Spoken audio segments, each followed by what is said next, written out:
The reunion.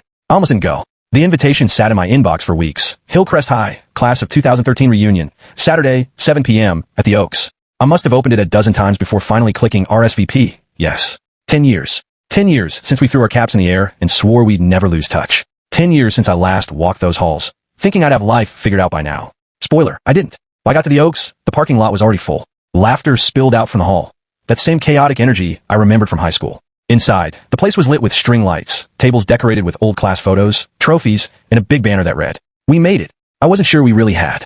Then I saw them, familiar faces, just slightly older versions. There was Tasha, still the loudest in the room, waving at everyone. Marcus, who used to be the class clown, now holding hands with his wife.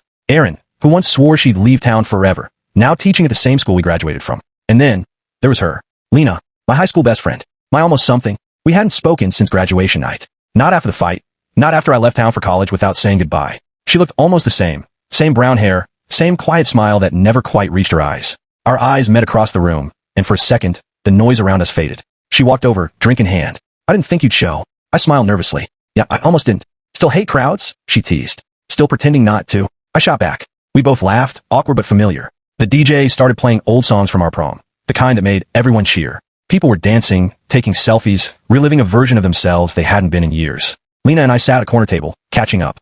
She told me she was working as a photographer now. I told her I was in marketing, which sounded less exciting than it felt. We talked about classmates, about who got married, who disappeared, who somehow ended up famous on TikTok. Then, when there was a quiet moment, she said softly, "You just vanished back then. No call. No would be."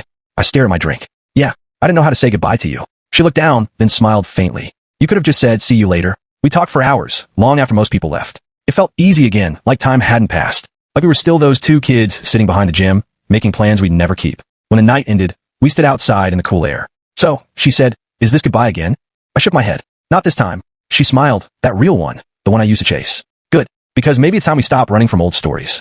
I watched her walk to her car, headlights fading into the night. And for the first time in years, I didn't feel like I was stuck in the past. Maybe some endings just need a decade to turn into beginnings.